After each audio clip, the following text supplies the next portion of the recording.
Experiencias cercanas a la muerte, ECM.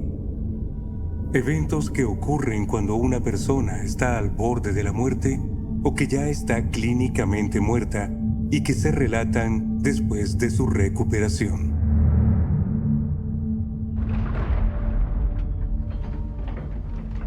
Era el 18 de julio de 1969. Era temprano en la mañana, alrededor de las 5:30 AM. Era un hermoso día para volar. No había demasiado viento. ¿Qué otra cosa podíamos pedir? Encendimos los motores. Teníamos los tanques llenos. Todo estaba bien. Así que comenzamos el despegue. Y luego, efectivamente, la aeronave comenzó a ascender. Chuck recogió el tren de aterrizaje. Estábamos acelerando y subiendo por encima de la pista, y creo que estábamos a unos 30 metros sobre el suelo, cuando empecé a notar que algo andaba mal. Tenía su motor a altas revoluciones y el otro a bajas revoluciones. Eso solo ocurre cuando hay una falla del motor. Así que entonces me sujeté de los asientos y me aferré a ellos. Miré hacia afuera y vi un montón de césped verde. Parecía un parque de la ciudad. Y pensé, bueno, en el peor de los casos, siempre nos han entrenado para aterrizar en un parque. Pero lo siguiente que noté fue que árboles altos golpeaban nuestro parabrisas. Chuck tomó los controles y los giró completamente a la izquierda, todo lo posible. Y luego los tira hacia atrás contra su pecho.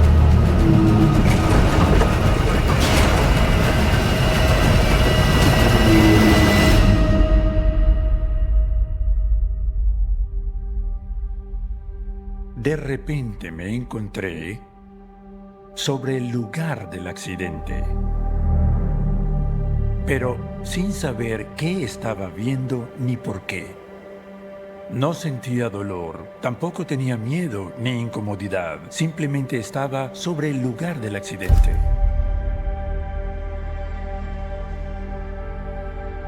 Podía ver el avión y podía ver al piloto. Mis ojos se fijaron primero en un piloto. Era Gene.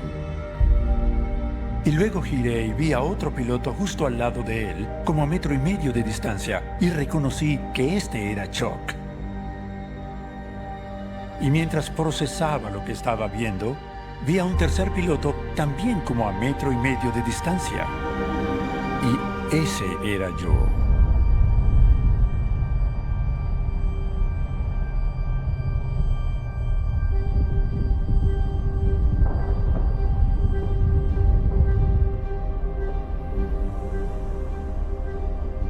Imagina que lo que vivimos aquí en esta tierra, en realidad se está viviendo en una pintura plana, en blanco y negro, en una pared.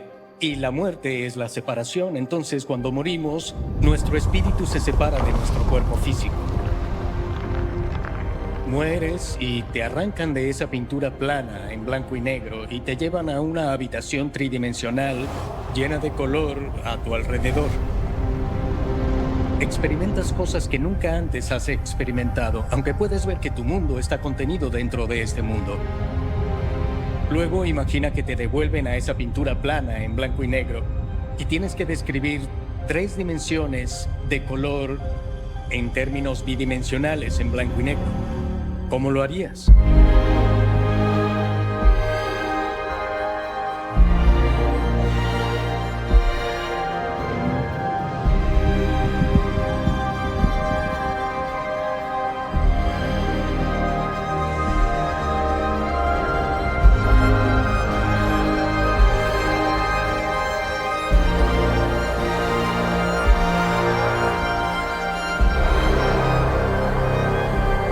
Después de la muerte.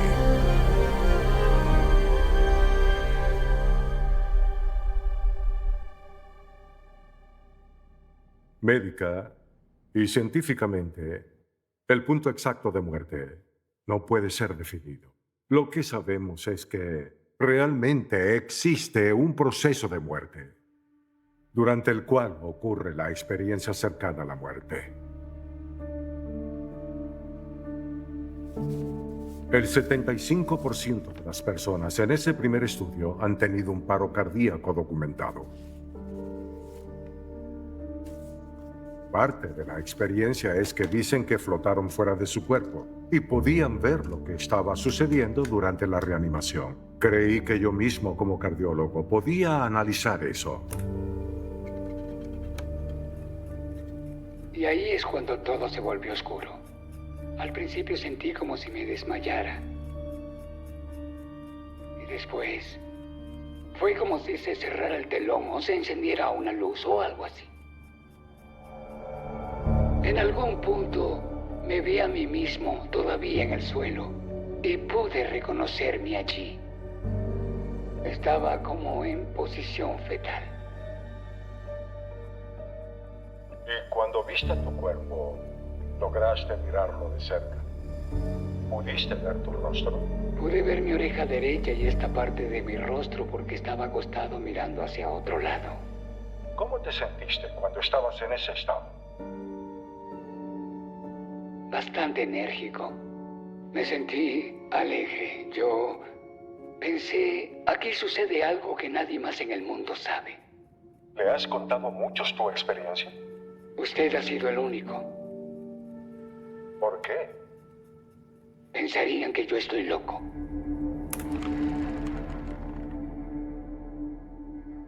Es lo que conocemos como estar clínicamente muerto, a veces durante unos minutos, a veces 30 minutos, a veces horas.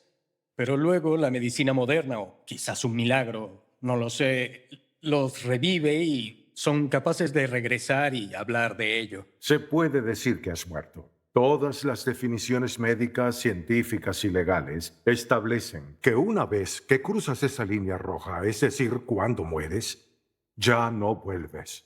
Y me gusta decir que los médicos reviven y no que resucitan a sus pacientes. De hecho, yo era agnóstico. No sabía si creía en la existencia de un Dios. Pensaba, no sé si creo en el cielo o no, pero mi padre moría de cáncer. Y alguien le dio la primera investigación sobre lo que ahora se conoce como experiencias cercanas a la muerte. Lo vi en su mesa de noche, lo tomé y lo leí en una sola noche. Y eso despertó mi curiosidad, así que abrí mis ojos, mi mente, y comencé a explorar a partir de ahí. Me pareció fascinante, de alguna manera, el desarrollo de cómo este fenómeno de las experiencias cercanas a la muerte comenzó a cobrar relevancia en Estados Unidos. El doctor George Ritchie fue realmente el primero en hablar en público sobre este tema. De hecho, él estaba en el campamento Barclay, preparándose para ir a luchar en la Segunda Guerra Mundial. ¿Qué sucedió durante esos 9 minutos? ¿Qué viste? ¿Qué pasó? Conocí a Cristo porque me dijeron que me pusiera de pie porque estaba en presencia del Hijo de Dios. Él entró en mi habitación y me guió a través de 4 reinos distintos después de la muerte. La vida realmente es eterna, no morimos. De acuerdo. La muerte no es más que un portal por el cual pasamos. El doctor Moody asistió a una conferencia suya en la Universidad de Virginia, donde él era profesor visitante, y lo escuchó hablar sobre esta experiencia. En 1969 me convertí en profesor de filosofía en la Universidad de Carolina del Este y enseñando sobre Platón comencé a escuchar estas experiencias de mis estudiantes y también de otros profesores. Me involucré en ese campo a regañadientes. Estaba en la Universidad de Florida en Waynesville con Sarah Krisinger, que era trabajadora social psiquiátrica en el hospital donde trabajaba. Me dijo que leyó el libro de Raymond Moody, Vida después de la vida, un poco después de iniciarse su publicación. Lo leyó, me lo entregó y me preguntó qué pensaba de él. Él es el doctor Raymond Moody, destacado psiquiatra, conferencista e investigador, pero quizás es mejor conocido como autor del innovador estudio sobre las experiencias cercanas a la muerte. El exitoso libro, Vida después de la vida, ha vendido más de 15 millones de copias y ha sido traducido a más de 14 idiomas. Nos dicen primero que nada que parecen abandonar sus cuerpos físicos para elevarse por encima de la escena de la reanimación y observar los eventos que ocurren debajo. Nos dicen que atraviesan un pasaje estrecho o un túnel hacia una luz increíblemente brillante, cálida y amorosa. Tonterías. Nunca antes escuché sobre estas experiencias. Fui al hospital y le pregunté a algunos de los médicos mayores, ¿alguna vez un paciente ha dicho esto? No. Yo era muy escéptico de que estas cosas realmente estuvieran ocurriendo. Y si ocurrían, eran delirios, alucinaciones, desvaríos o algo así. En cardiología nos basamos en estudios científicos. Así que le pregunté a personas que habían sido reanimadas y el tercer paciente dijo que tuvo una experiencia similar a lo que Moody describió en su libro. Entonces, Sarah y yo dijimos, bueno, tal vez deberíamos investigar esto más a fondo. Diseñamos un protocolo científico para entrevistar a estas personas. Grabamos las entrevistas en audio. Consideramos datos como antecedentes, demografía, etc. Y eso duró 5 años. Primero que nada, obtenía permiso para grabar y luego decía, bien, adelante. Cuéntame, ¿qué sucedió? 2 o 3 personas me levantaron y me pusieron en una camilla. Era de metal con 4 patas. Cuando me arrojaron por primera vez sobre la mesa, el médico me golpeó. Y me refiero a que realmente me golpeó fuerte. Me introdujeron un tubo de plástico, como los que se usan en una lata de aceite.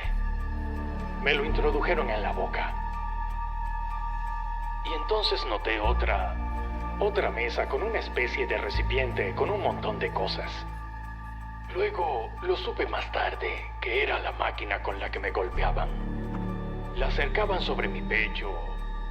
La estaban usando conmigo, eso era. Cuando estabas arriba y mirabas hacia abajo, ¿veías detalles de tu cuerpo? Sí, pude ver muchos detalles, como manchas de sangre en la pared. La pared estaba salpicada y luego la limpiaron. Me decían, nunca se lo he contado a nadie, doctor, y creo que soy el único al que le ha sucedido. Y las experiencias cercanas a la muerte en ese momento, hace unos 45 años, no eran muy conocidas. Entonces, ellos sentían que era una especie de experiencia única y desconfiaban de que yo les hiciera preguntas, lo cual para mí le daba cierta credibilidad a lo que me contaban. Muchos de ellos dijeron, por ejemplo, que habían intentado contárselo a su médico o a un ministro y que los habían ignorado. Y en esos primeros años, las personas con las que hablé estaban muy contentas de que finalmente alguien las escuchara. Empecé en la Universidad del Norte de Kentucky en 1972. Me contrataron como profesor asistente y me ofrecieron un ascenso a profesor asociado cuando tenía 25 años. También me dieron la titularidad en mi tercer año. 7 estudiantes, mi esposa y yo, hicimos un recorrido por Ámsterdam y luego fuimos a Dinamarca. Pasamos unos días allí, fuimos a Suecia por un día y la última semana fue un viaje de 3 semanas y nuestra última semana fue en París. Fue un recorrido artístico. Principalmente visitamos museos. En la mañana del sábado 1 de junio de 1985 tuve el dolor más agudo que había experimentado en mi vida, en el centro de mi abdomen.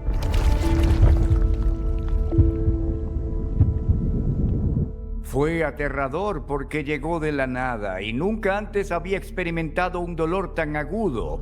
Era como el tipo de dolor que te hace explotar la cabeza. Un médico llegó, me levantó del suelo con mucha dificultad porque no podía moverme. Él sabía lo que yo tenía y me dijo que era una perforación del duodeno, lo que significa que tenía un agujero en mi estómago. Lo que estaba sucediendo era que el ácido clorhídrico y las enzimas y las bacterias de mi estómago estaban filtrándose y migrando hacia mi cavidad abdominal. O dicho de otra manera, me estaba digiriendo a mí mismo por dentro. Sin exagerar, lo que sentía era como fuego. Mi esposa iba en la parte trasera de la ambulancia.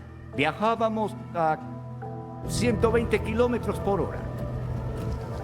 Básicamente confirmaron que si no me operaban en 1 hora, moriría. Así que me enviaron al hospital quirúrgico. Era fin de semana, no había médico disponible, no había cirujano en el hospital al que me enviaron. Así que me pusieron en una habitación. Supliqué, grité, vociferé. Mi esposa también suplicó y gritó. ¿Podría verlo alguien, por favor? Dijeron, lo lamento, solo hay un médico que podría hacer algo. ¿Puede hablar con alguien que pueda ayudarnos? Tiene que haber alguien. ¿Cómo puede ser que no haya nadie aquí?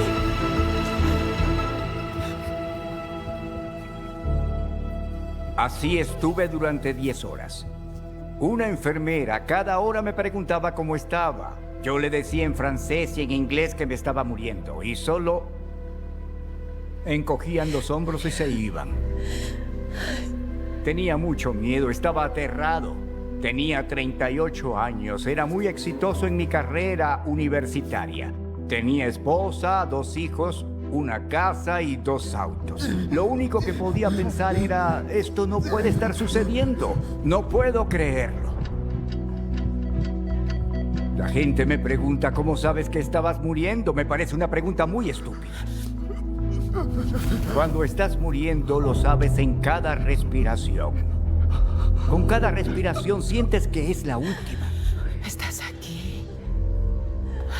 Estás aquí. La enfermera llegó a las 8:30 de la noche y dijo que lo sentían. No pudieron localizar a un cirujano, que intentarían encontrar uno al día siguiente, que era domingo. Cuando dijo eso pensé, bien, se acabó, es el fin. No puedo más. Estaba muy agotado y miré a mi esposa. Fue terrible tener que verla llorar. Luego cerré los ojos y dejé de intentar respirar. Y perdí el conocimiento. Yo era ateo y sabía que cuando mueres, simplemente todo se acaba. Es como el gran vacío, ya saben, el fin. La velocidad de impacto oficial registrada por la Junta Nacional de Seguridad en el Transporte fue de 218 kilómetros por hora. A esa velocidad impactamos justo debajo de la cabina. La cabina simplemente explotó, simplemente todo se abrió. Fue entonces cuando golpeamos esa cúpula y ¡bum!, caímos al suelo. El curador del mausoleo me dijo que esa cúpula tenía 6 o 7 pisos de altura y chocamos directamente contra la parte superior. Puedo recordarlo hoy tan claramente como hace 5 o 10 años. Te das cuenta de que no eres solo un cuerpo. Creo que eso es lo que le sucede a todos cuando mueren. Desperté de la inconsciencia, de pie junto a la cama, sintiéndome mejor que nunca en mi vida. Mi visión se había incrementado enormemente. En lugar de ver 106 grados, podía ver casi 360 grados. Mi profundidad de campo era total. Cuando miraba algo de cerca, todo lo lejano estaba enfocado. Y siendo artista visual, eso significaba mucho. Dije, vaya, nunca había podido ver así. Luego me di cuenta de que podía oír, oler, saborear, tocar todo. Podía percibir los matices en el frío suelo del linóleo. Podía oír el zumbido de las luces fluorescentes en el techo, muy fuerte. Todos mis sentidos estaban aumentados. Miré hacia abajo y me di cuenta de que ahí estaba mi cuerpo, pero yo estaba aquí arriba. No podía estar muerto porque nunca me había sentido más vivo. No solo estaba vivo, sino que era libre y no podía entender qué sucedía. Pero entonces me di cuenta, soy un espíritu. Tengo un alma y solía habitar ese cuerpo. Estaba presionado contra el panel de instrumentos y no me movía. Pasaron 16 minutos antes de que llegaran los bomberos. Los paramédicos llegaron justo después. A Chuck y a mí nos metieron en la misma ambulancia. Y Tengo recuerdos muy claros de que veía a mi cuerpo y a Chuck y los perseguía mientras la ambulancia recorría las calles. No tengo idea de cómo explicar muchas de las cosas de las que hablo, pero realmente pude perseguir esa ambulancia sin ningún... ¿Que cómo lo hice? No lo sé.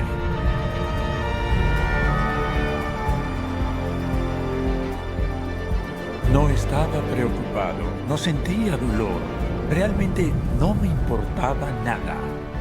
Solo me preguntaba, ¿qué será todo esto? No hay dos experiencias cercanas a la muerte iguales, pero todas tienen un patrón muy consistente de elementos de lo que ocurre durante la experiencia. Hay una serie de hechos que se repiten en estos procesos. Lo primero que sucede es un encuentro cercano con la muerte. Quedan inconscientes, clínicamente muertos, sin latidos del corazón ni respiración.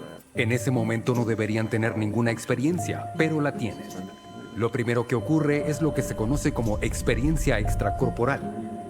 Las personas salen de sus cuerpos y muchas veces quedan observando la reanimación, pero dicen que aún tienen un cuerpo espiritual. Desde esa posición ven los eventos terrenales en curso y describen los frenéticos esfuerzos del personal médico para revivirlos. Salen de ese lugar de su reanimación y llegan a un lugar de exquisita belleza. A menudo ven una especie de luz que interpretan como una figura religiosa. Y esta luz era una luz que es amor y vida. Era palpable y no difícil de mirar, pero surgía de todo y sin embargo hacía que todo fuese más vibrante. Los colores, según relatan, están mucho más allá de nuestro espectro de colores. La música se ha descrito como tan hermosa que dicen que no han escuchado nada igual. Nada de eso es posible en la Tierra. Familiares o amigos fallecidos a menudo vienen a su encuentro. Saben, dicen que aún conservamos nuestros recuerdos, nuestro humor, seguimos siendo los mismos, pero nos encontramos de nuevo en el otro lado. Y algunos de ellos dicen, llegué a un lugar donde sentí que si seguía adelante no podría regresar. Pueden ver pasar parte de su vida o toda su vida ante sus ojos hasta ese momento. Toda la experiencia es muy tranquila, muy pacífica. Algunas personas no desean regresar. Y luego, muchos cuentan que experimentan estar en presencia de un Dios de luz y amor. Esta luz es más brillante que el sol, pero de nuevo, no es solo luz como la que veríamos aquí, en la Tierra. Y de este Dios sienten un amor incondicional, paz y aceptación como nunca antes habían experimentado. Al final eligen regresar al cuerpo terrenal o se les envía de vuelta involuntariamente. Este Dios casi siempre les dice, todavía no ha llegado tu hora, aún tienes un propósito en la Tierra. A veces les pregunta, ¿quieres quedarte o quieres irte? Muchas veces les dice, tienes que volver, pero ninguno quiere regresar.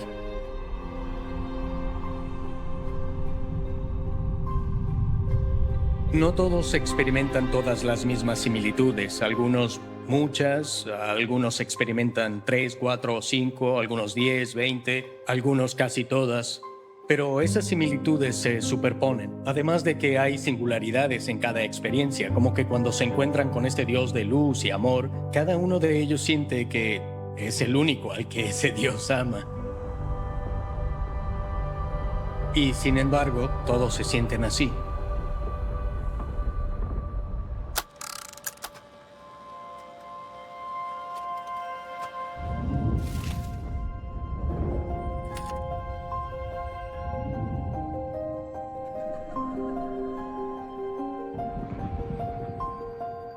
En realidad, estas experiencias cercanas a la muerte no son nuevas.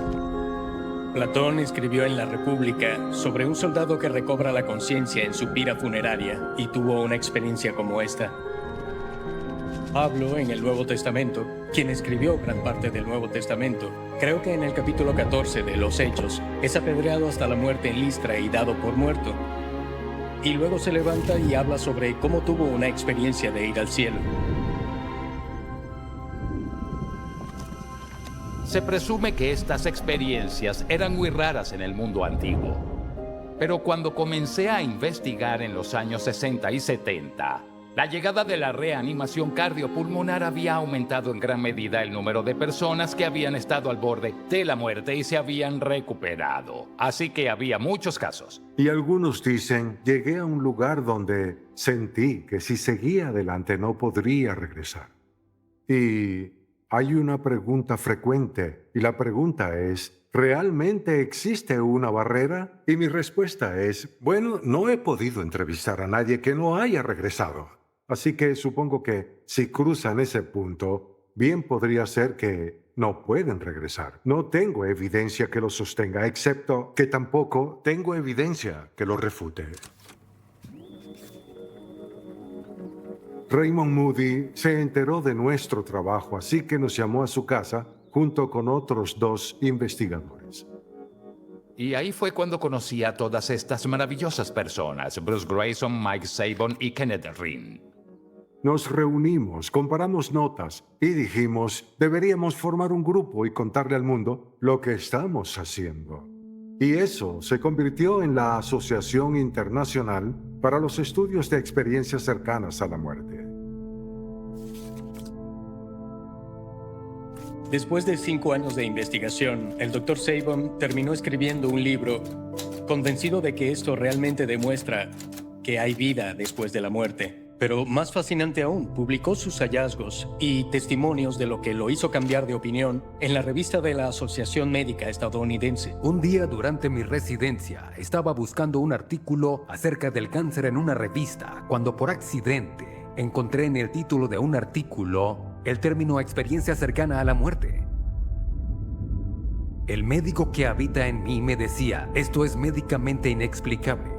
El artículo afirmaba que había personas que tenían estas experiencias mientras estaban inconscientes o clínicamente muertas. ¿A quién no le atrae saber qué sucede después de la muerte? He viajado por el mundo entero, desde China, Japón, India, Norteamérica, Sudamérica y toda Europa. Y la gente en todo el mundo usa la palabra luz, pero dicen que no es la luz que proviene de una bombilla o del sol, sino que la descripción universal es que es la luz de completa compasión y amor. Y la gente también dice que lo que aprendieron de su experiencia es que lo que llamamos muerte es una transición a alguna otra realidad. Así que perdieron el miedo a la muerte. La fecha era 18 de enero de 1989 y hacía un día muy frío para los estándares del sur de Texas. Por poco me detengo para tomar algo de café en un pequeño pueblo antes de cruzar todos los puentes, pero no lo hice. Las personas que iban delante de mí en la autopista sí querían café. Ellos sí se detuvieron y yo los rebasé. Eran Dick y Anita Onareker. Había neblina y lloviznaba, todo estaba mojado. Yo sabía que tenía que cruzar algunos puentes. Había uno antiguo y muy estrecho. Estaba muy concentrado en regresar a Alvin, Texas, donde vivía. Me dirigía en esa dirección y tenía muchas ganas de ver a mi familia, a la que había extrañado durante 3 días, especialmente a mi esposa. Lo que no sabía era que había un empinado terraplén allí. Era como entrar en un túnel porque tenías esa gran estructura de metal sobre ti y a ambos lados. Solo se podía ver hasta el final del puente y luego la carretera subía, así que no podía ver más allá del final del puente. De la nada salió un camión y chocó conmigo.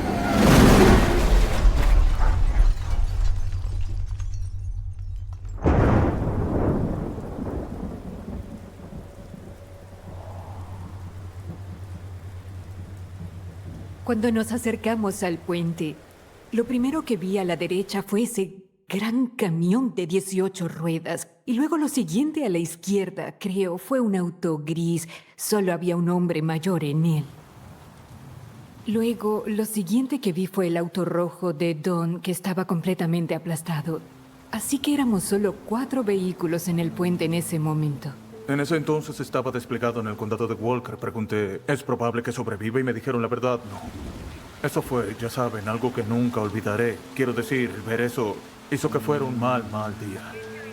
El tráfico estaba detenido en ambas direcciones porque en ese entonces ese era el único puente que cruzaba ese lago. De hecho, Dick Onarek y Anita tuvieron que dejar su auto y caminar hasta el puente para llegar al lugar del accidente. La policía se acercó primero a Dick y dijo, ni siquiera se molesta en revisar a ese hombre. Yo ya lo hice y no tiene pulso. Y luego Dick lo revisó y no pudo encontrarle pulso. En esta imagen del choque se puede ver la trayectoria del camión al pasar por encima. Cuando el camión me golpeó, literalmente llevó este brazo sobre mi hombro hasta el asiento trasero. El volante se incrustó horizontalmente en mi pecho. Mi cabeza golpeó contra el costado de metal del interior del auto. Mi pierna derecha se rompió en la rodilla. Debí haberme deslizado un poco en el asiento porque fue golpeada desde ese ángulo y cuando lo hizo, literalmente me cortó la pierna izquierda justo en la rodilla. Y 12 centímetros del fémur salieron despedidos del auto y nunca se encontraron. Morí al instante. Mi corazón dejó de latir, así que no estaba bombeando sangre. Yo morí en ese puente.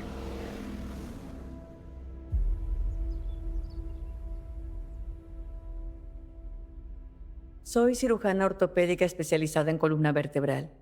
Y sé que los médicos pasamos toda nuestra carrera evadiendo la muerte. Creemos que si somos inteligentes, si estamos bien entrenados y si hacemos un buen trabajo, podremos controlar los resultados, controlar las variables y engañar a la muerte. Mi esposo y yo éramos ávidos kayakistas. El kayak es desafiante y emocionante. Comenzamos a descender por el río. Pasamos por las primeras caídas. Era un río de mucho caudal, una corriente alta, fuerte. Otra persona aparentemente se tambaleó y terminó de costado en la entrada del canal. Así que mi única opción fue desviarme y pasar por encima de la parte principal de la cascada. Y la parte delantera de mi bote quedó atrapada. Y el bote y yo quedamos completamente sumergidos bajo 2 o 3 metros de agua.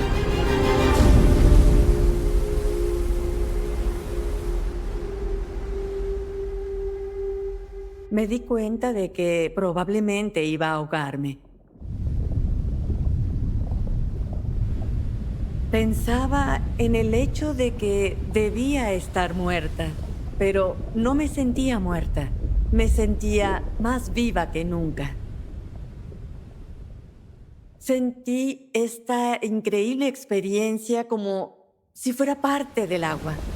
De hecho, me sentía magnífica. Sabía que Cristo me sostenía, así como sé claramente cualquier otra cosa. Sé que parece una locura, pero es algo que está más allá del entendimiento. Subimos una escala famosa mundialmente, tal vez unos 150 metros o más. Mientras el tren comenzaba a moverse, solo pensé, es todo, voy a morir. Tomé una curva a 140 kilómetros por hora, volqué y me cayó encima. Lo único que recuerdo haber visto fue una luz muy blanca. El cuchillo atravesó mi hígado por completo. Tenía un pulmón perforado y empecé a sentir que mi espíritu abandonaba mi cuerpo. Estabas en la cama del hospital, pero habías dejado tu cuerpo. Mi cuerpo estaba en la cama y mi espíritu estaba... Y podía ver en todas las direcciones. En el techo, mirando hacia abajo, se sentía una presencia como Dios. No como un sujeto arriba en el cielo. Y eso era Dios. Simplemente sé que era Dios. ellos. El significado de la vida, de todo. Fue diferente a cualquier cosa que haya experimentado. No le tengo miedo a la muerte. Era con pleno conocimiento y amor incondicional. Era todo el amor que existe en el universo. La muerte no es el final, tal vez sea solo el comienzo. Miré a sus ojos, era como si estuviera viendo la eternidad dentro de él. Pude ver el inmenso amor que me tenía. La gente no te cree cuando les cuentas la historia, pero es tan real. Luego de casi 30 minutos, tiempo suficiente para que pasaran del modo rescate al modo de recuperación del cadáver, podía ver ese cuerpo hinchado y morado, pero nunca me sentí viva y luego muerta. Nunca me sentí consciente e inconsciente. Me sentí consciente y luego más consciente. Me sentí viva y luego más viva.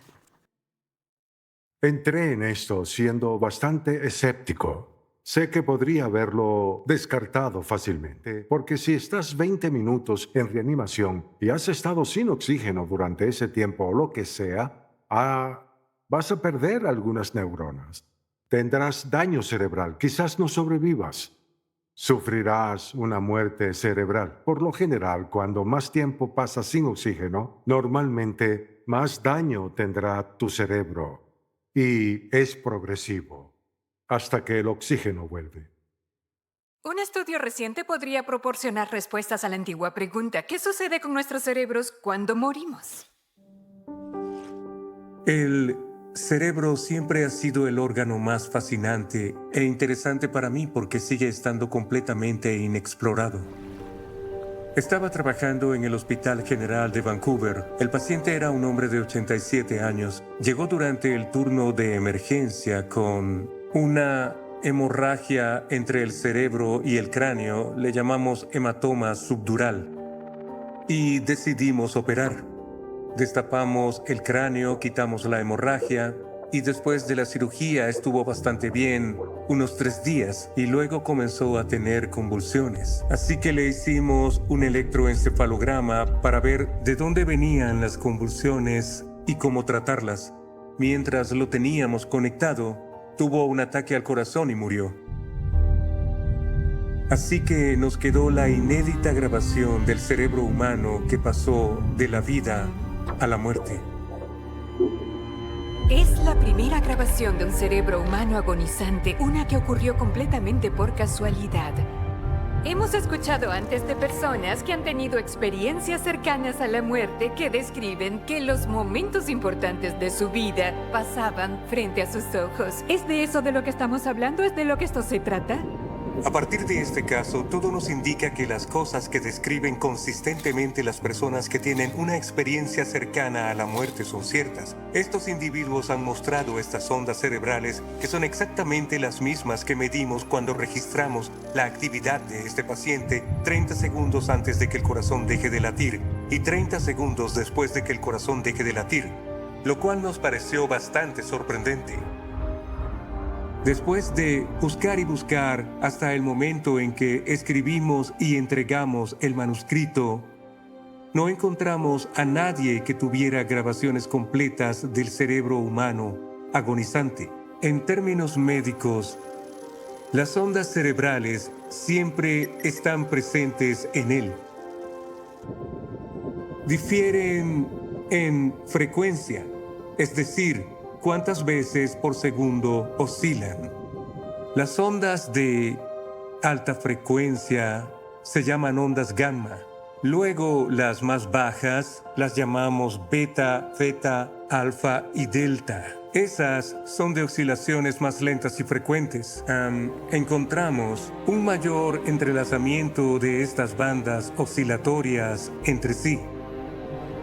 Observamos cómo, por ejemplo, las ondas theta que se asocian con el recuerdo y la memoria se acoplan con las ondas gamma y encontramos un mayor acoplamiento de ambas después de que el corazón dejara de latir. El cerebro es una máquina de predicción diseñada para la supervivencia. Así que cuando vemos algo generamos una señal e interpretamos la respuesta. Hay todo tipo de respuestas que el cerebro genera. La única que podemos medir en este momento es el movimiento. No podemos medir lo que llamamos pensar. ¿Podrían medirse las emociones? ¿Los sentimientos? No sé qué responder. Hasta ahora no podemos medir estas cosas. Sabemos que el cerebro de alguna manera hace estas cosas, pero quizá nunca sepamos qué sucede exactamente. Y tal vez eso tampoco sea lo más importante. Si la ciencia puede contribuir, incluso con un porcentaje mínimo, y deslumbrar un poco sobre la naturaleza del cerebro humano agonizante, si pudiera ir a mis pacientes y decirles que tal vez su ser querido está reviviendo algunos de los mejores recuerdos de su vida, de alguna manera facilitaría las cosas. Así sabrán que no están sufriendo. Eso creo ayudaría mucho a los pacientes en ese momento tan difícil.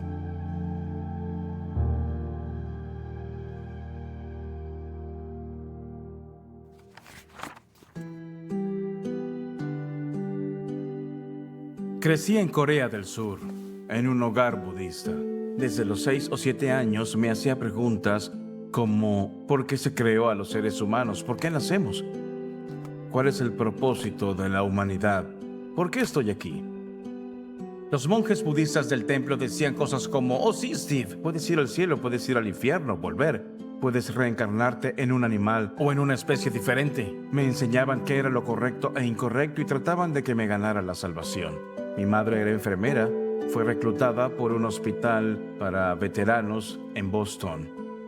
Y preparó el camino para que fuéramos allá, así que mi hermano menor y yo llegamos a la primaria. A medida que crecía en la escuela secundaria e incluso en el primer año de universidad, recuerdo sentirme confundido y al mirarme en el espejo preguntarme ¿por qué soy el único? ¿Por qué tengo que ser yo el coreano? Fue una gran lucha que me llevó a ser un poco rebelde. Me uní a una banda de garaje e intenté... Creo que me esforcé un poco más que los demás para encajar. Y recuerdo sentirme un poco vacío, confundido y con un sentimiento de vacío desde la secundaria. Recuerdo que en el verano del 98 nos drogábamos por la mañana, por la tarde, por la noche, todo el verano. No estaba sobrio ni por una hora. Y mi mamá y mi hermano estaban preocupados. Llamé al templo budista buscando ayuda sin encontrarla. Así que me di cuenta de que era algo que estaba más allá de mi poder para salvarme a mí mismo. Cuando se habla de demonios o espíritus malignos, se suele pensar en alguien que viene con una trinche y cuernos. Pero lo que vi fue a un anciano asiático y me habló tal como les hablo a ustedes. Y me dijo, oye Steve, sé que pasas por un momento difícil, pero si te quitas la vida, puedo reducirte 50,000 años de infierno. Y pensé, ¡qué buena oferta! Entonces fui a la cocina, tomé el cuchillo más grande que encontré. Me arrodillé, tomé el cuchillo y me corté el cuello aquí. Lo cual, ya saben, es realmente doloroso. Mi mamá presenció lo ocurrido y decide llamar a emergencias. Llegó la policía y el espíritu del anciano seguía hablándome. Me dice, tienes que darte prisa o no podrás hacerlo. Ve por el estómago. Así que me apuñalé el estómago, lo cual, en realidad, las cicatrices bajan hasta aquí. Perdí muchísima sangre. Los policías vinieron y me golpearon con un bastón. Solté el cuchillo y recuerdo perder el conocimiento. Toda la sala estaba cubierta de sangre. Mi madre lloraba, lo recuerdo. Me pusieron en una camilla porque estaba muy herido. Perdía sangre muy rápido y el conocimiento me iba y venía. El espíritu del anciano se fue y luego solo quedó lo desconocido. Recuerdo salir, ver mi cuerpo y luego ver la sala de emergencias. Recuerdo caer por la oscuridad, incluso ver rocas y piedras a mi alrededor mientras iba cayendo. Sentía como si estuviera cayendo en un elevador. Y no sé cómo, pero sabía que iba a un lugar diferente. Pero era real, más real que cualquier cosa en la Tierra. Todavía estaba consciente, pero ahora como que había un conjunto diferente de reglas, una conciencia diferente. Y me despedía de la Tierra, sabía que lo estaba haciendo. Y estaba yendo al otro lugar de eternidad. Y luego Dios vino hacia mí como una bola de luz que se convirtió en un triángulo. Detrás de él vi una ciudad. Miré hacia arriba y brillaba como oro. Las murallas eran de oro. No sé cómo funciona, pero es un lugar al que se puede ir. Escuché una voz antes de despertar. Te amo. Y abrí los ojos. Estaba en la sala de emergencias. Y dije, Dios mío, estoy vivo. Primero agradecí de estar vivo. Miré a mi alrededor y a mi madre llorando, tomando mi mano. Hijo, despertaste. Y todavía trataba de procesar lo que había pasado, pero sabía que había vuelto a la tierra. Se necesitaron 2 cirugías para reparar los vasos sanguíneos cortados. Un especialista tuvo que volar de último minuto y si llegaba tarde hubiera sido adiós para siempre. Mi corazón y mi sangre no se habrían recuperado. Mi presión seguía hundiéndose durante toda la cirugía y dicen que fue un milagro, justo a tiempo.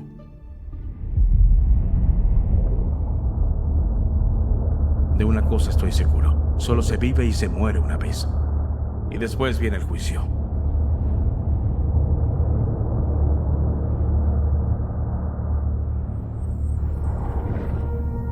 Creo que hay mucha gente que se aprovecha de eso, de la novedad y la gran fascinación de esta experiencia. Todos vamos a morir y queremos saber qué va a pasar una vez que eso suceda. Así que esto nos concierne a todos y es de gran importancia, pero igual puede ser mal utilizado. Algunos de estos casos pasan a través de varias personas antes de ser publicados y reciben mucha atención porque son fantásticos. Pero lo que he intentado hacer es eliminar parte de la subjetividad de todas estas experiencias y así presentar datos que han sido recopilados científicamente. No hay forma de verificar la parte trascendental de la experiencia. La persona siente que va a un entorno sobrenatural en lugar de estar en ese momento en la habitación con ellos. Lo que realmente me convenció y lo que convenció a muchos médicos escépticos, oncólogos, cardiólogos, es que cuando las personas salen inicialmente de su cuerpo, dicen que muchas veces todavía estaban en la habitación donde los estaban reanimando o atendiendo, muchas veces cerca del techo, mirando hacia abajo, observando.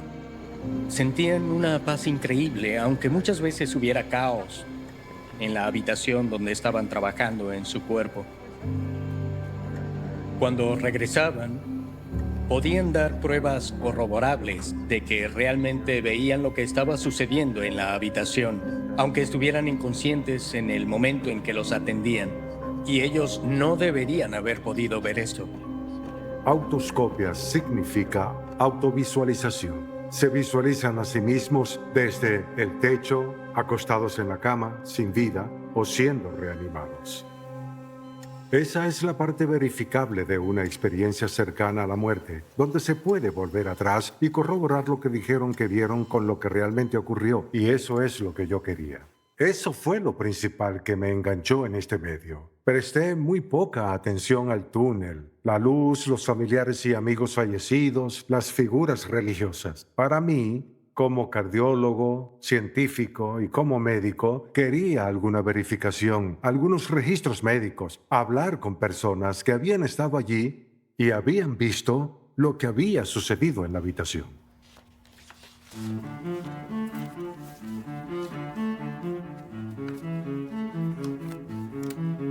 A principios de los años 90, cuando era médico residente en neurocirugía en Phoenix, en el Instituto Neurológico Barrow, era uno de los mejores en el mundo.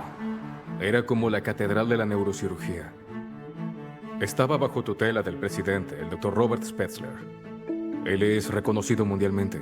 Había una paciente llamada Pamela Reynolds que acudió a él. Lo que teníamos era un caso de aneurisma que estaba en la base misma del cerebro. Era una bomba que podía reventar y causar una completa catástrofe. Estaba justo en la base del cerebro y por eso es tan increíblemente difícil llegar ahí.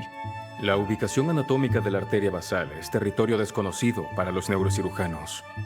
La sometimos a una operación, un procedimiento bastante inusual, conocido como animación suspendida. Entré varias veces en el quirófano porque era un caso de animación suspendida y esos son fascinantes. Si quisieras hacer un experimento de laboratorio, esta sería la forma perfecta. La ingresaron al quirófano e inmediatamente la sometieron a anestesia general. Los procedimientos de animación suspendida requieren de equipos de profesionales médicos y quirúrgicos, todo diseñado para 1. Reducir al mínimo la temperatura corporal del paciente. 2. Drenar toda la sangre de su cuerpo. 3. Mantenerlos en un estado de animación suspendida, con la función cerebral apagada. Y detener por completo el corazón. Le pusieron unos dispositivos en sus oídos que emitían clics de 95 a 100 decibeles. Si el clic sonaba y veías un pico en el encefalograma que medía el tronco cerebral, entonces sabías que estaba activo. El corazón ya no late y el cerebro ya no sigue funcionando. Se trataba de lograr que esos clics no provocaran reacción alguna en el tronco cerebral, es decir, que no hubiera actividad alguna. Así que podemos decir que estaba totalmente aislada del entorno físico y, médicamente, ella estaba en lo que llaman paro circulatorio hipotérmico. Detienen todas las funciones. Estaría clínicamente muerta durante toda la operación. Ella tuvo una experiencia en 3 partes. La primera fue la parte autoscópica cuando Spetzler comenzó a operar el cerebro. Ella escuchó la conversación entre él y el cirujano, justo cuando ellos hablaban sobre que su arteria femoral derecha era muy pequeña y tuvieron que cambiar al lado izquierdo. En la parte visual, ella vio la sierra para hueso, que ni siquiera yo, que soy cardiólogo, sabía cómo se veía. Y luego estaba mirando hacia abajo, hacia el cuerpo. Sabía que era mi cuerpo, pero no me importaba. Mi punto de vista era como si estuviera en el hombro del médico. Recuerdo el instrumento en su mano. Parecía el mango de mi cepillo de dientes eléctrico. Y luego ella dijo que había una bandeja de instrumentos a la derecha del doctor, que parecía el juego de llaves mecánicas que solía tener su padre. Y el resto fue lo mismo que en otras experiencias autoscópicas, y entre esas 2 experiencias que ella describe como una sola experiencia continua, tuvo otra trascendental. Sentí una presencia. Siento como que me di vuelta para mirar un punto de luz. Y bien, ¿cómo sabemos que la experiencia trascendental ocurrió cuando le drenaron la sangre de la cabeza? No lo sabemos. Solo podemos inferirlo, pero no probarlo. Las otras están ancladas al tiempo, pero la del medio no lo está. Pam despertó, creo que, al día siguiente. Como con cada paciente, la visité en la unidad de cuidados intensivos antes de la ronda del jefe. Ella estaba despierta y hablamos. Ya saben, las preguntas de rutina. ¿Cómo te sientes? Después de que le quitaran el tubo de la garganta y pudiera controlar su vía respiratoria, y ya estaba volviendo en sí. Bueno, tenía muchísimo de qué hablar. Y comenzó a describir algunos detalles sobre su operación. Y mientras hablaba, yo me asusté. Habló sobre sus vasos sanguíneos y su ingle, que habían sido canulados y que eran muy pequeños. Que su corazón tuvo que ser desfibrilado 2 veces. Me dio detalles que simplemente no debería saber. Terminé lo más rápido que pude con la conversación. Pam, necesitas descansar. Volveré más tarde. Fui con mi jefe y le dije al Dr. Spetzler, tiene que hablar con Pam Reynolds. Me dijo cosas que simplemente no debería saber. Algo pasa aquí. Funcionalmente hablando, Pam estaba muerta. Por lo general, cuando las personas están saliendo de un sueño por la mañana, sienten que están volviendo a la realidad. Pero las personas que tienen una experiencia cercana a la muerte dicen que cuando entran en esa experiencia, es esta vida la que se vuelve onírica. Las personas sienten que cuando desde el punto de vista del mundo están muriendo, en realidad están despertando a una realidad en la que este estado de existencia en el que estamos ahora parece un sueño o como si estuviéramos dormidos.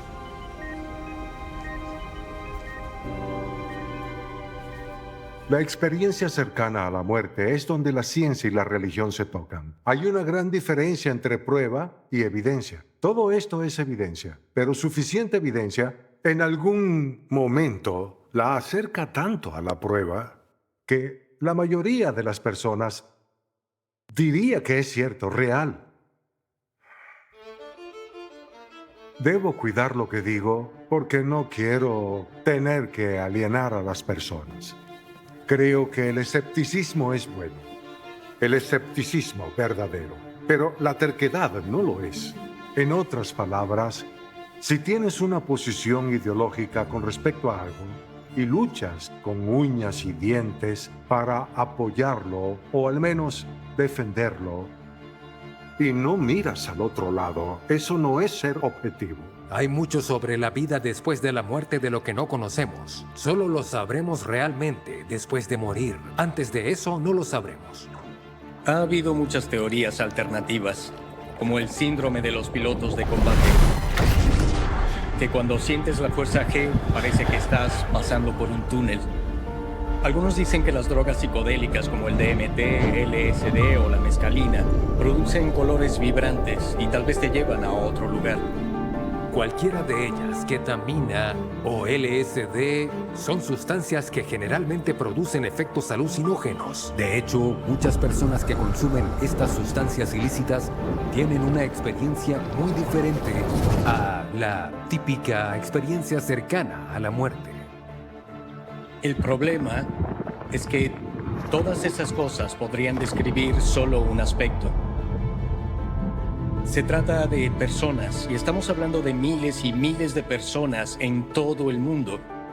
Viejos, jóvenes, personas con vista, personas ciegas, y todas dicen lo mismo, que en el otro lado las personas ciegas pueden ver, tienen que adaptarse a ello, describen cosas que ven, pero ven las mismas cosas. Y hubo un estudio realizado con 23 personas invidentes, 14 de ellas ciegas de nacimiento, 2 de las cuales mencionaron y describieron una luz que sale de todo.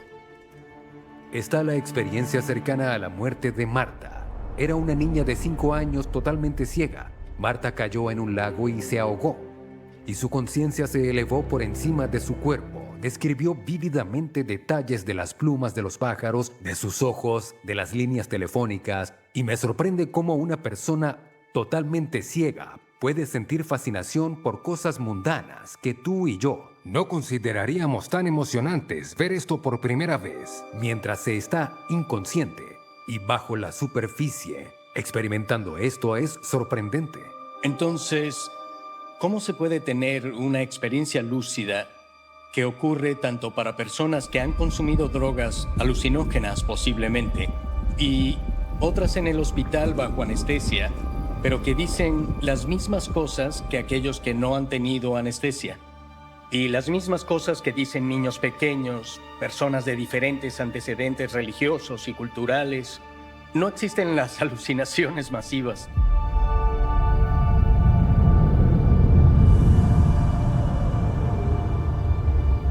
Justo cuando el camión me golpeó, vi las puertas del cielo.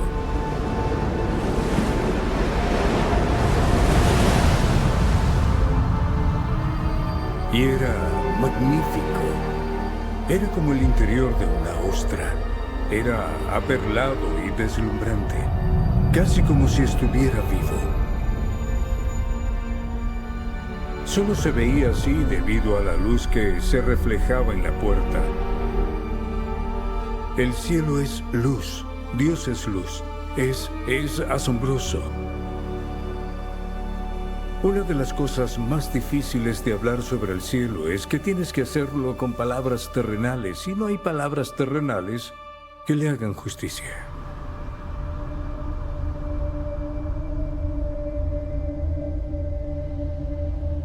Por un momento pensé, está bien, he muerto. De acuerdo, me morí, pero ¿estaba triste? No, para nada. No me preocupaba mi madre, ni mi padre, ni lo que pensarían, ni nada de eso. Solo estaba emocionado por hacia dónde iba, y era pura alegría, paz, amor y unidad.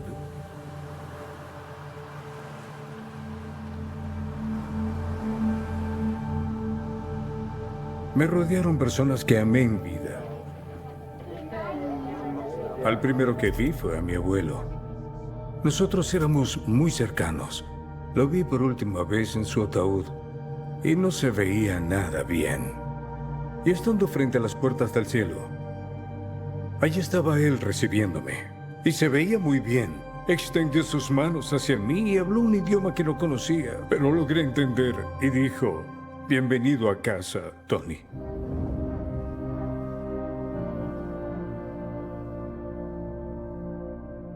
Reconocí a ese grupo de personas. Ellos me miraban con tanto amor. Todos parecían estar en la plenitud de su vida. Y estas personas me saludaban y estaban encantados de que yo estuviera allí. Y supe que estaban allí para mí, para darme la bienvenida, para saludarme, para amarme, para hacerme sentir conocida. Y supe que me habían conocido y amado desde que comencé a existir.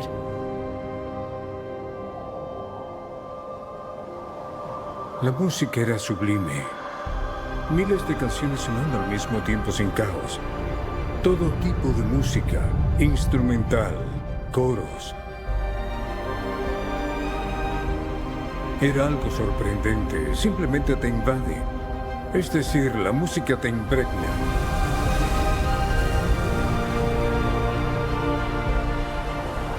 Mis sentidos eran increíblemente vívidos. El tacto, el gusto, el olfato y la audición era simplemente la cosa más real que me haya sucedido.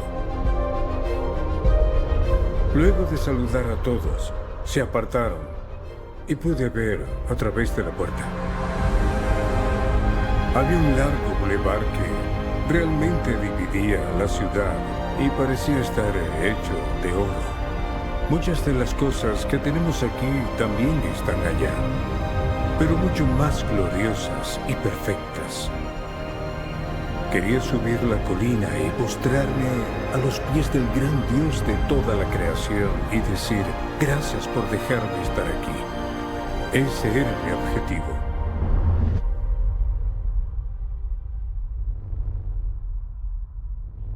Pero no todas las experiencias cercanas a la muerte son buenas. El 23% de quienes se atreven a hablar de ellas cuentan que tuvieron experiencias infernales.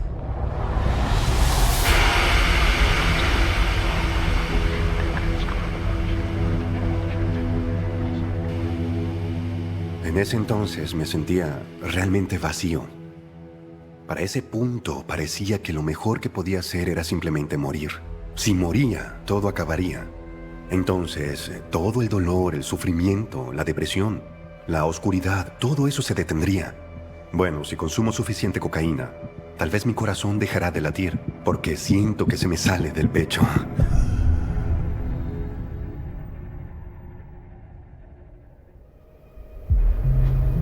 Pero no vi una luz brillante, sino un túnel oscuro. Sentí como si alguien me hubiera sujetado y me dejara caer en esta oscuridad.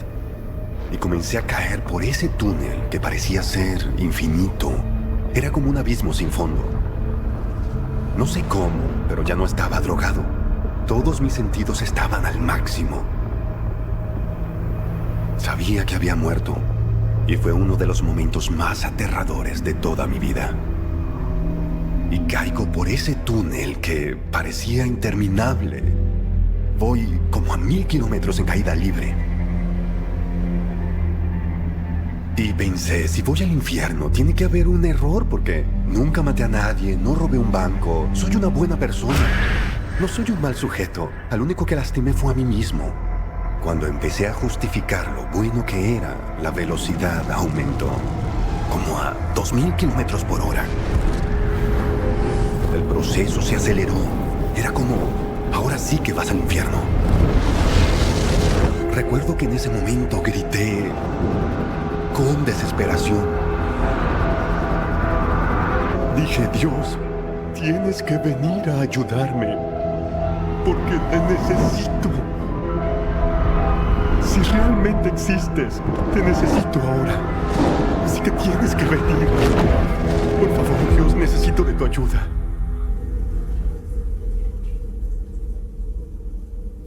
En la cama donde estuve había un cuerpo. Cuando miré el rostro, se parecía increíblemente a mí. No podía entender cómo eso se parecía tanto a mí. Yo estaba parado allí, vivo, mirando ese cuerpo inerte. Lo otro que me molestaba era que mi esposa no me respondía. Al principio empecé a hablarle amablemente y luego yo empecé a gritarle. ¿Qué diablos está pasando aquí? Mírame, háblame. Estoy bien. ¿Qué es eso en la cama? ¿Cómo llegó allí? Estaba muy molesto, muy angustiado. Y luego escuché gente afuera, en el pasillo, fuera de la habitación, que estaba bien iluminada. Pero el pasillo estaba grisáceo y oscuro.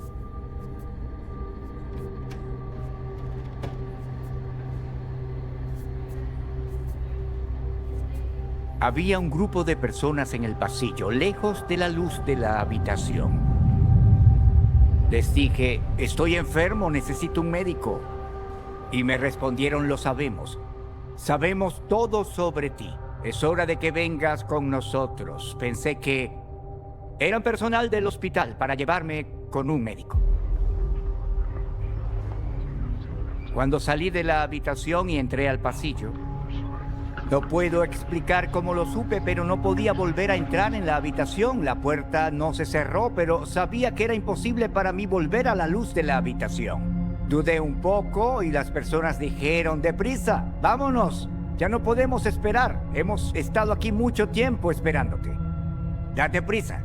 Entonces cedí y me fui con ellos de inmediato. Me rodearon y me llevaron hacia esa penumbra.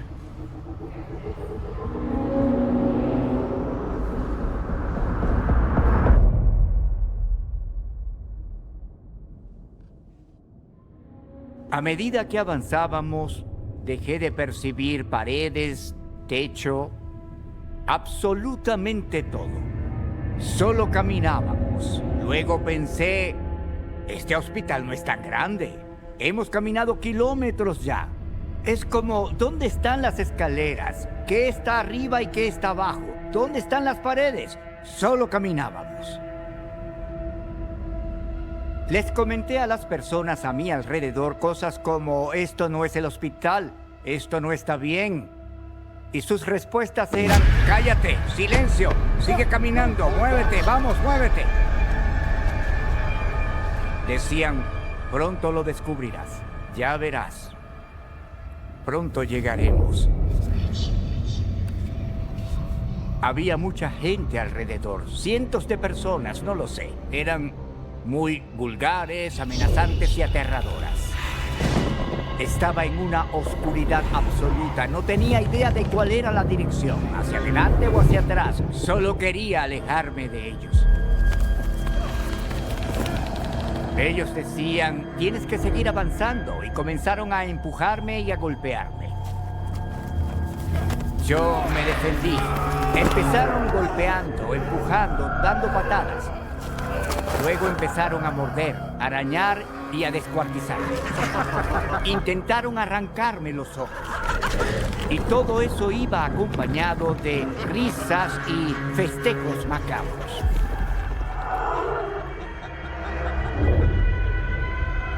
Pensé en mi vida y todo parecía carecer de sentido. Me di cuenta de que las relaciones con mi madre y mi padre eran un desastre.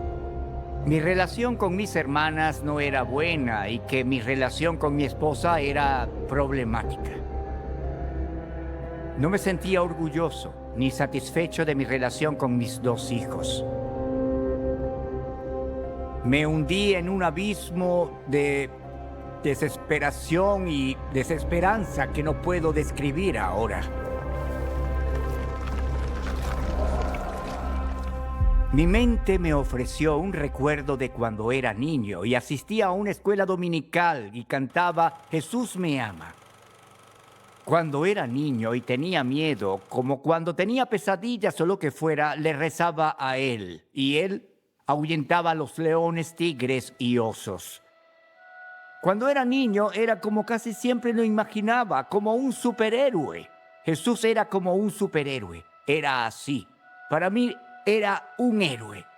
Así que, en mi completa desesperación lo llamé. Apareció una pequeña estrella en el cielo y rápidamente se hizo más grande y más brillante. Empecé a moverme sin rumbo, sin control. Ya no quería tener que ver con eso. Empecé a salir de la habitación. Luego me di cuenta de que había dejado el hospital y ahora viajaba casi como un cohete, saliendo de la atmósfera como en el espacio profundo. Eso era alucinante. Me di cuenta de que ya no estábamos en el suelo, nos estábamos moviendo hacia arriba, derecho hacia arriba. Entonces tenía mi cara enterrada en su pecho, estaba aferrándome a él. No quería soltarme, si lo hacía, él me soltaba, volvería a caer en ese lugar horrible. Y había un rayo de luz que iluminaba el camino hacia donde iba. Toda mi vida pasó frente a mí, y en el cielo, miles de pequeñas luces aparecieron. No eran planetas ni tampoco estrellas. Eran seres que iban hacia la Tierra. Al principio pensé que donde íbamos era una galaxia, un mundo lleno de luz. La luz que estaba mirando provenía de nada menos que del mismísimo Dios. Dentro de la luz había vida. Dentro de esa luz había amor. Pero mi cuerpo todavía seguía en la tierra. Allá estaban mi cerebro y mis ojos. Podía percibir y comprender todas estas cosas. Cuando abandonas esta tierra y entras en la eternidad, todo es cristalino.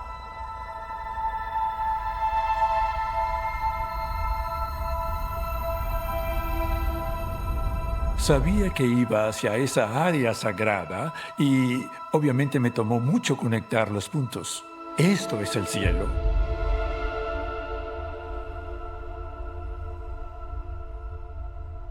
Él me habló por primera vez, con su voz.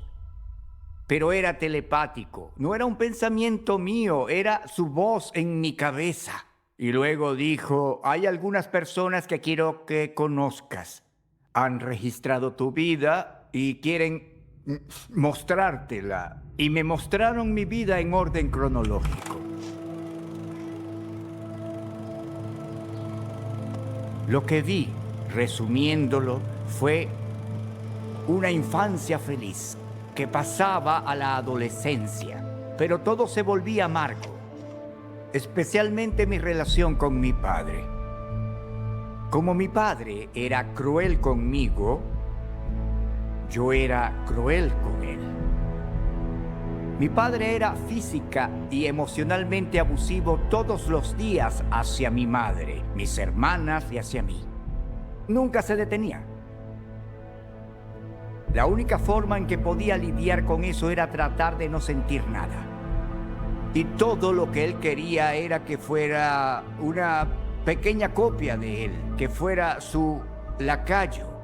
Ser desobediente tenía consecuencias físicas inmediatas como patadas, puñetazos e incluso golpes.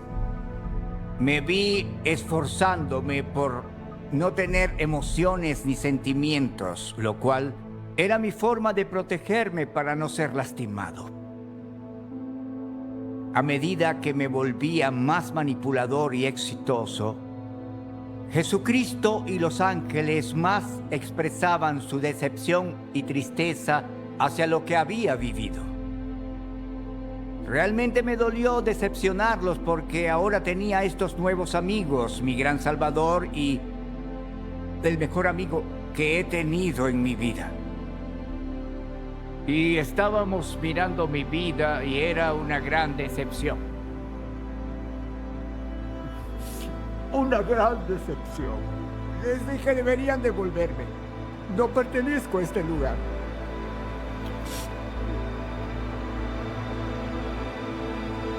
Cometieron un error y dijeron, no cometemos errores aquí, perteneces a este lugar.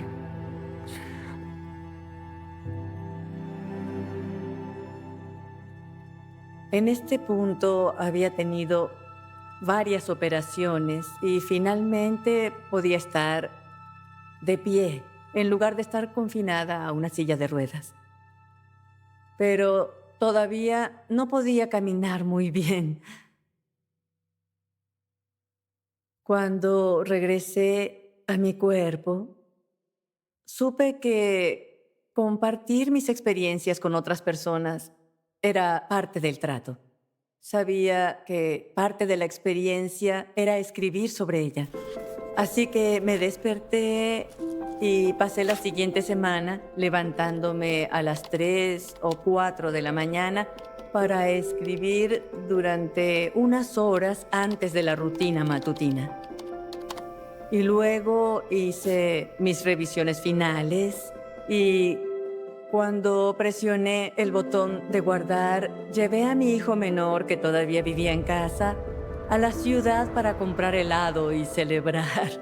Y mientras íbamos hacia la ciudad para celebrar, llamé a mis hijos mayores, porque mi hijo mayor y su hermano estaban viviendo en Maine en ese momento. Estaban entrenando para esquiar.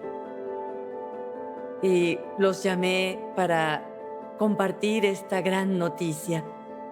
Pero un entrenador contestó y me dijo que Willie fue atropellado y había muerto.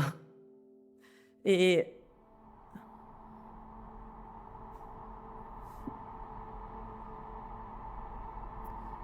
yo...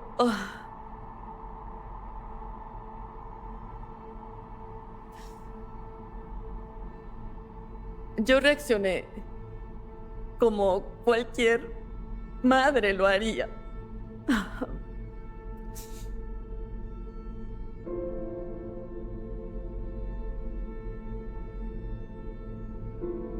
La profundidad de mi conocimiento espiritual no me protege del dolor que siento, no me protege del duelo, ni de ninguna de esas cosas. El dolor tan grande de perder a un hijo es... No creo que haya ninguna experiencia humana que pueda igualarlo. Estaba devastada.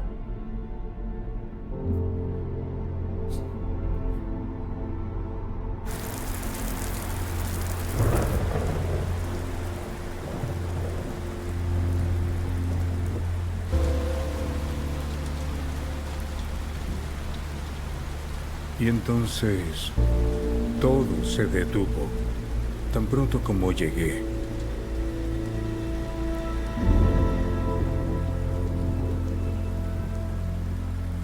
Ese accidente ocurrió a las 11:45 de la mañana. Llegué al Hospital Memorial Hermann cerca de las 6:15 de la tarde. Mientras tanto, alguien buscó a mi esposa. La llevaron a la oficina y le contaron todo.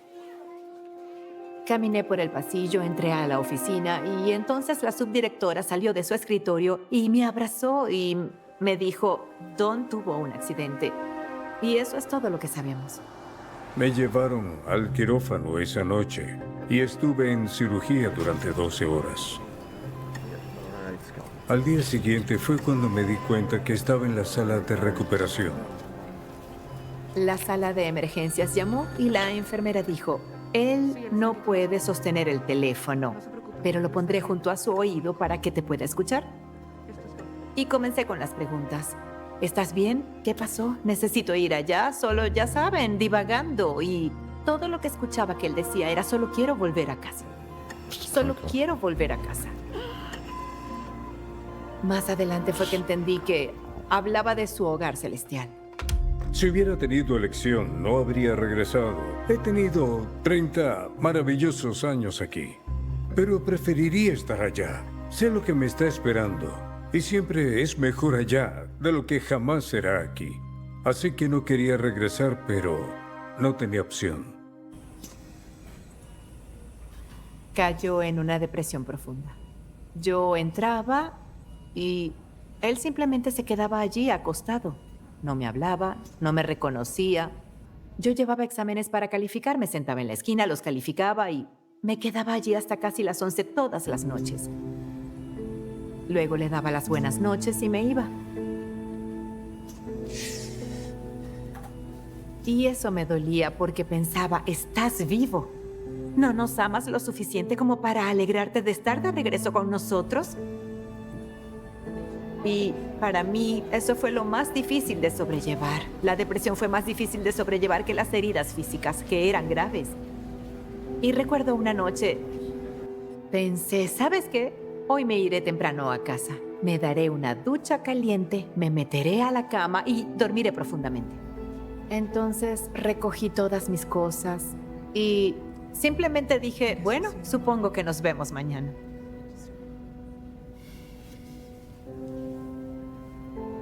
No respondió. Esa noche algo hizo clic dentro de mí y me harté. Entonces solté la mochila que llevaba, me acerqué a un lado de la cama y me desahogué. ¿Cuál es tu problema? ¿Por qué no estás contento de vernos? ¿Por qué no estás contento de estar de regreso con nosotros? Me desahogué por completo. Así que recogí mis cosas y caminé hacia la puerta. Había un gran espejo junto a su cama. Miré y él estaba llorando. Vi las lágrimas. Así que volví hacia él, esquivé los aparatos. Estaba conectado a muchos objetos metálicos. Los aparté como pude y solo lo abracé. Y le dije, todo va a estar bien. Y en ese momento comprendí que tenía que aceptar que él estaba pasando por cosas que yo no entendía.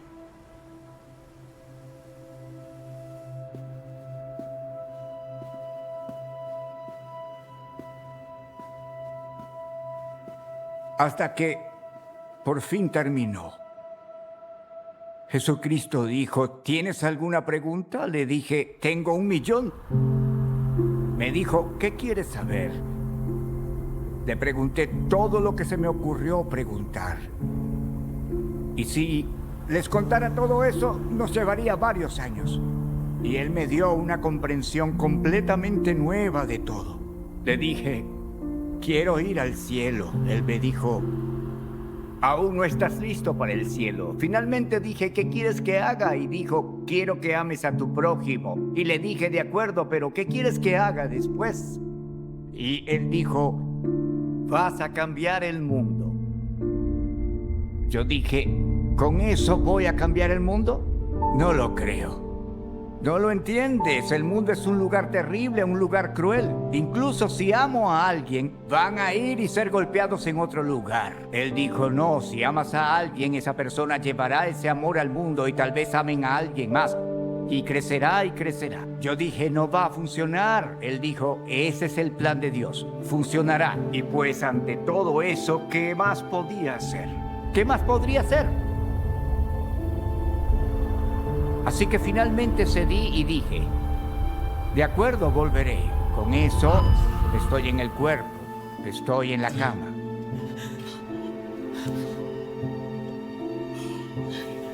La enfermera que había estado en la habitación entra y dice, ha llegado un médico al hospital y vamos a prepararte para la cirugía. Cuando desperté supe que lo que me había sucedido era lo más importante en mi vida. Porque ahora mi vida tenía un verdadero significado y propósito. Quedé muy débil. Venía de una cirugía de muchas horas. Pasé la mayor parte de la mañana tratando de pensar en cómo le iba a contar a mi esposa lo que había sucedido. Le dije, todo se resume en amor. Ella dijo, te amo. Y yo dije, sé que me amas, pero todo eso se reduce en amor. Ella dijo, ¿de qué estás hablando? Y yo dije, es un océano de amor. Y tienes que sumergirte en ese océano y formar parte de él. Y ella me dijo, Cariño, intenta descansar.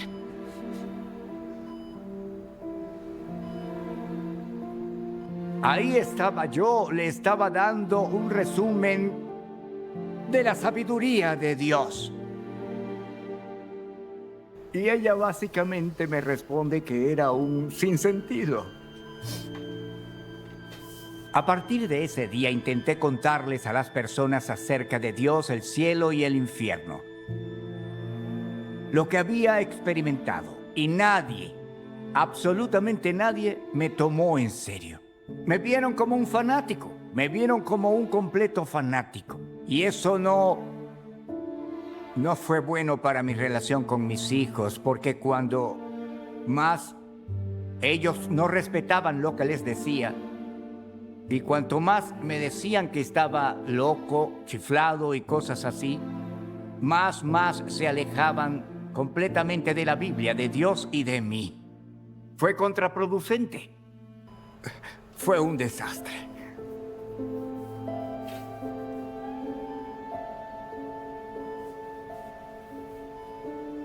Mi esposa me abandonó. Puso a los niños en mi contra. Todos me repudiaron. Mis hijos no quieren tener nada que ver conmigo. Creen que soy un loco fanático. Pero todo se va a resolver.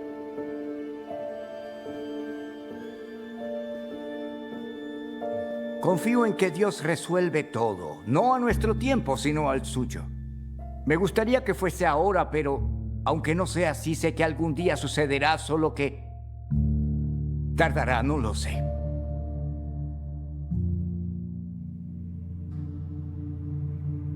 Un par de años después, cuando descubrí lo de la experiencia en el cielo, la gente me preguntaba, ¿no estás enojada de que no te lo haya contado? La verdad, no, me sentí aliviada, porque ahora entiendo. Es decir, si has estado en el cielo, ¿por qué querrías volver a un dolor como en el que él estaba? Diariamente estaba con todos estos dispositivos conectados a mí y sin poder moverme en absoluto. No podía hacer nada por mí mismo. Un hombre de 38 y luego 39 años completamente inútil.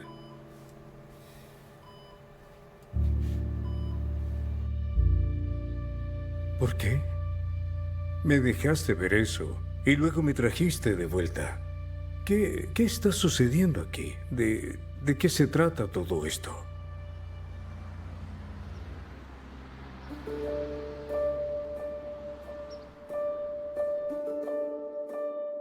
En mis estudios de psiquiatría me di cuenta rápidamente de que prácticamente todo el mundo está persiguiendo algo.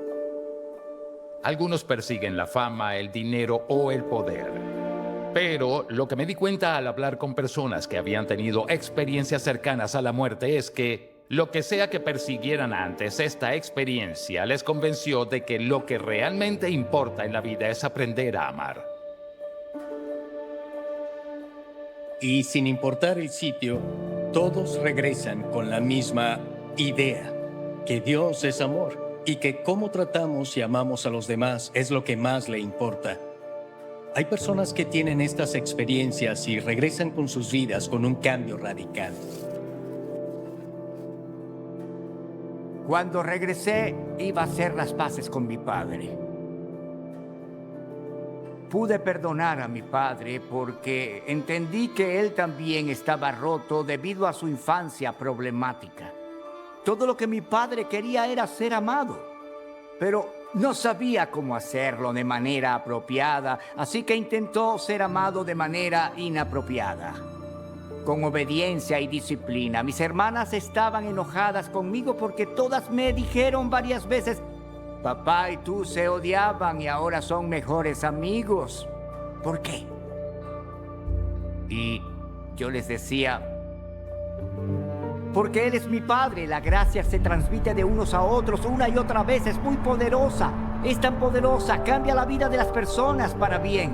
Encuentran esperanza, paz, amor, alegría, perdón.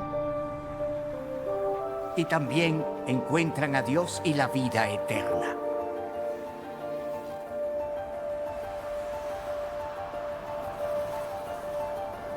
Cuando se me mostró el efecto en cadena de mis propias palabras y acciones, pude verlo a 20, 25, 35 veces distanciado de mí.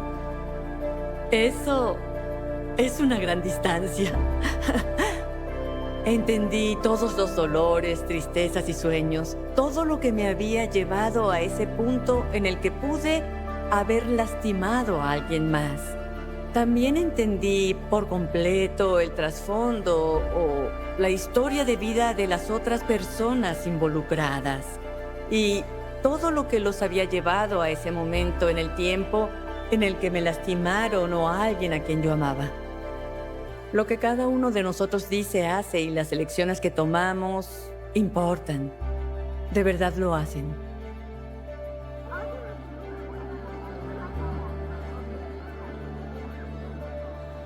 Cuando hablo sobre la muerte de mi hijo, sé que él fue a casa y estoy segura de que él tampoco quería regresar.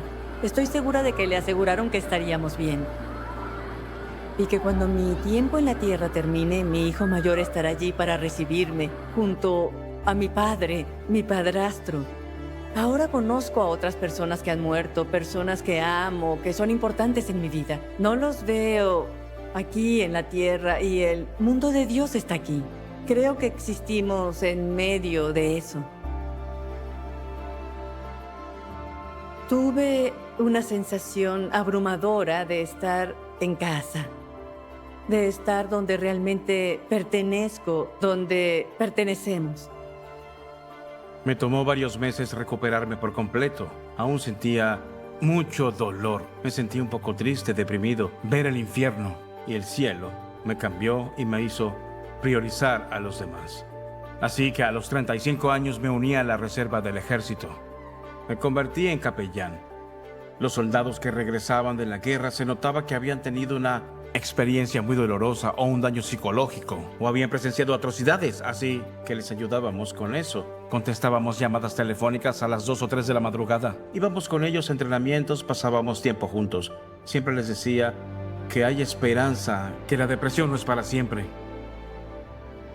Creo que en todo el mundo hay muchas experiencias cercanas a la muerte, única y de diferentes culturas y trasfondos, sean estadounidenses o no, de todo tipo de religiones, porque la muerte es tan real como la vida. Y creo que Dios es misericordioso sin importar la religión que se tenga. Permite pasar por eso, para que podamos buscarlo en el proceso. No sé por qué algunos sobreviven y otros no. Desearía no haber sobrevivido. Han sucedido buenas cosas aquí, como el nacimiento de 5 nietos. Ver a mis hijos graduarse, es decir, ha sido glorioso de muchas maneras, pero no se compara con el cielo. Eso es más real. Esa es mi realidad. Esta no lo es. ¿Qué tenemos más en común como humanidad que la muerte? Y saber que hay esperanza más allá de esta vida, que realmente hay belleza y relación y amor y aventura en el horizonte. Todo nuestro ser, toda nuestra historia y nuestros recuerdos no terminan y no nos convertimos en algo más, sino que continúan. La gente debería mantener la mente abierta sobre lo que está sucediendo y no aceptar todo lo que escuchan de los demás, ni de mí, ni de nadie. Sean escépticos, hagan preguntas, analicen las cosas. Hay cosas que no podemos explicar y creo que debemos documentarnos tanto como podamos. La documentación es importante. Sin eso, es solo una historia interesante y ya está. Hay un límite a lo que podemos hacer. Somos seres humanos y hacemos lo mejor que podemos. Creo que la mayoría lo hace. No tenemos todas las respuestas, Y no creo que alguna vez las tengamos, al menos en el ámbito científico. ¿Qué es el alma humana? ¿Los humanos tenemos alma? ¿Sigue viviendo después de la muerte? No creo que la ciencia tenga la respuesta a esto. Solo creo que estas experiencias cercanas a la muerte sugieren que eso es posible.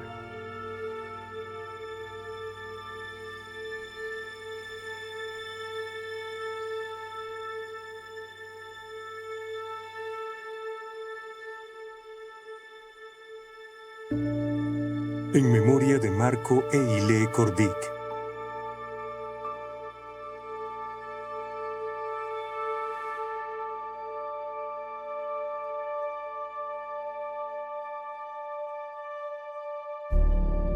Después de la muerte.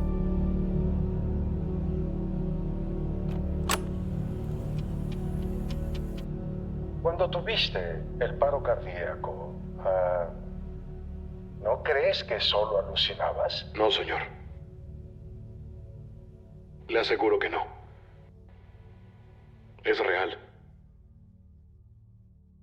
He vivido con ello durante bastante tiempo, 3 años, y no se lo he contado a nadie porque no quiero que me pongan una camisa de fuerza. Pero usted parece alguien muy razonable. Eso fue muy real.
Love has no time. You're out of your body and out of your mind. Float into the sky. A sweet hello. Faith in goodbye. All of the colors, all of the sounds, stunningly bright and beautifully loud. I see it all of my doubts fall. Everything's clear now. When we're together, I won't let you down. Bleeding my heart out. Don't disappear now. There's more hope than ever now. I know what love means, so I surrender, follow your lead. I know it's hard to believe, it's bigger than you, much bigger than me. All of the colors, all of the sounds, stunningly bright, beautifully loud. I see it all of my doubts fall. Everything's clear now. When we're together, I won't let you down. Bleeding my heart out. Don't disappear now. There's more hope than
waiting on the other side.